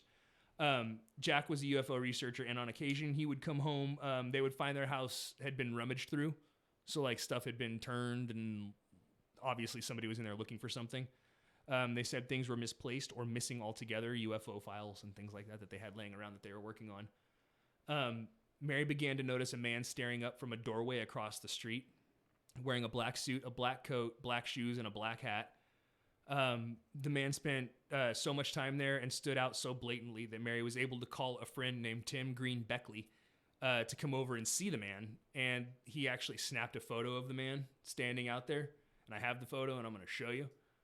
But what I think is wild is that she had time to like get home, start picking stuff up, look out the window, notice him noticing her. Enough time to go by for it to start getting weird. Then she calls a friend, not her husband, but she calls a friend who is coming down the street, sees the guy, is able to like pick him out as obviously the guy, and then snap a picture of him. Like that guy had been there for a while. So let's see. I think it's... Yeah. I don't know. I might call Lindsay instead of Chris. I think Lindsay would be able to take somebody on better than Chris could. So depends on what I need her for. That's the guy right there. That's the picture he took. Okay. So the whole picture actually looks like this. But that's the man in black right there. Oops. Is he wearing a top hat? Well, It's like that fedora thing, yeah? Those are the style of hats they wear. Like I said, it was kind of like a Dick Tracy hat. Gotcha. But I mean, all in black, standing across the street from her apartment, just staring up at the window. And is clearly not trying to be inconspicuous. Yeah, like I said, like intimidation. He's standing out there like, yeah, go ahead, notice me. What are you gonna do about it? So, yeah, I mean, is it proof of harassment? No, not really. It's not really proof of anything other than a man in a black hat and a coat in the 70s potentially loitering and being a perv, watching her in her. Yeah. You know, but he was just there for like way too long and it made it weird. She may have been shooting some TikToks up there. You know what I mean? You never know. The premium ones. Yeah. And this guy is out here trying to get it for free. He doesn't want to subscribe to that. Can't have it show up on my card. My wife would kill me. So that's pretty much all I have for the Men in Black. I guess I forgot I got to throw a dunk down backwards, I think. Unless one of you guys wants to do it. Yeah, that's not No, going to I happen. didn't think so. I got to do it. You got to shoot shot. And I don't want you to take me out. No. You'll be fine. I don't know that I can do it backwards because I think that's about the same size as my head, like the same height as my head. But we'll figure it out. But we can talk about the movie a little bit too. Like I said, like some of the fun stuff about it. Yeah. Like I love the movie. I feel like I watch it probably at least once a year. But yeah, like the stuff they did get right was like Tommy Lee Jones, like his entire lack of personality. I like that. He was my favorite. I liked him more than Will. But he's the one that made the most sense because he was the one who was like, I'm here for the information. Matter of fact, give it to me. And he, like, Will Smith even says, we need to work on your people skills. Yeah. Like, it's something that, my leg is asleep because I've been sitting on it this entire time. All right. No, you're okay. I got the free throw line right here. Let's see here. Is this gonna work? I don't know. I'm gonna get rim checked. I hope somebody's ready to clip it too. Ooh, I did get rim checked and I missed completely. Yeah. Yeah, that's all right. I'm not even gonna get to see it on the replay. That's okay. That'll go in the next dunk compilation. You only have to do it once? Not until you get it? Yeah, it just takes a few points. I mean, they can redeem it for another one too, but it probably won't happen. That one hurt. So yeah, like, you know, all the guys in the Men in Black all look the same. Like in the movie, they're all pretty basic, especially when you look at the older photos. Like when they go back in time, where he's like holding the flowers up. And yeah. All the guys there look the same haircut, same suit, same everything. So that, you know, and that part of that is like the gang stalking tactic where they can have a guy at every corner. And if they all look the same, as you drive through town, you're going to be like, wait a second. Yeah. Well, wait a second. I always like Zed. Oh, I got to shoot the J too? Yeah. He was in charge. He knew it. This one you might get hit with. Oh, man. Can you see it? Yeah, you can see it. Oh, no. It's impossible with these low roofs. They're low ceilings. It's impossible. One of these days, I'm going to get the angle worked out, and I'm just going to be nailing it from back Get here. it, like, hit it off the roof into I think the hoop. the key is I can't go up and down into the hoop. I got to, like, peek at the hoop, and it has to, like, drop in that way. Gotcha. Like, I got to start going underhand if I'm Okay. if I'm gonna go from any sort of distance. All right, that's pretty much all I have for Men in Black. It was very interesting. Yeah, thank you both for I feel being like here. I learned a lot. I appreciate you guys being here. Tell everybody again where they can find you if you want, if you can remember. Again, I don't remember.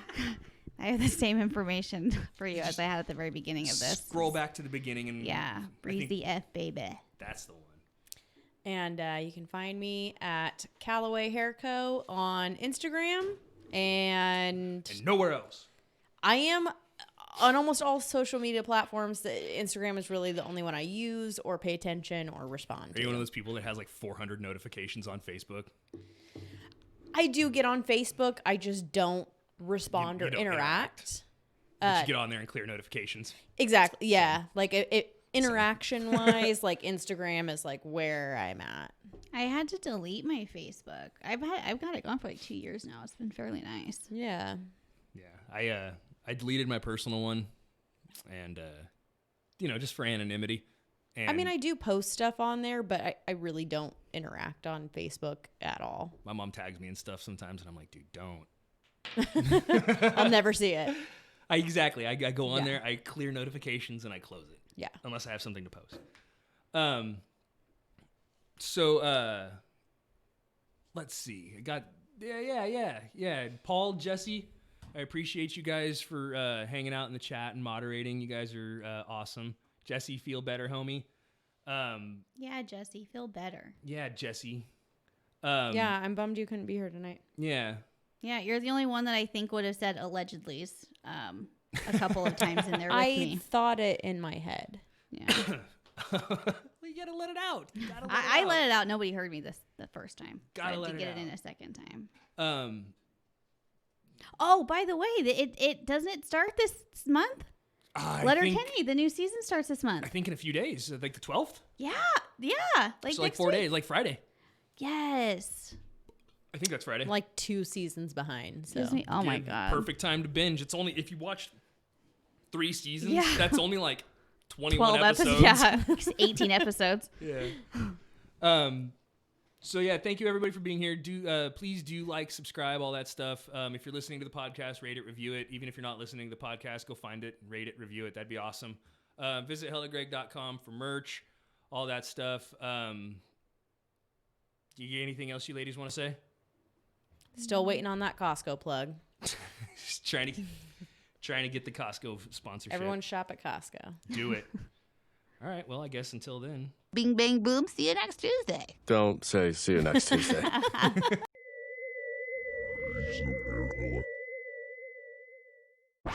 This has been another presentation from Super Network.